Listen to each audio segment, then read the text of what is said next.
Time to feed my baby. I just realized today that I have been feeding him every day for 5 months. 5 months. He comes every day, same time. I take that back. He started coming in the mornings too. He's kind of getting to be a little pig.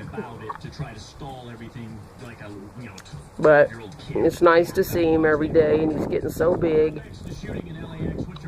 But he's actually had another bird come, also a male, Great Tail Grackle, but he's bigger than my baby and he scares him off. He gets in his water and he takes his food.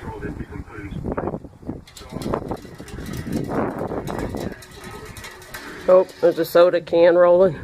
Boy, do we get excited when somebody shows up in an airport with a gun. Come on, baby, don't drink your bath water. Come get some more bread. Come on, baby, get your bread. He's still pigeon-toed. There you go, buddy. Go put it in your water. It takes a lot of training to be able to, to step in and do the right thing. Dunk it in your water. There you go. He's such a good boy.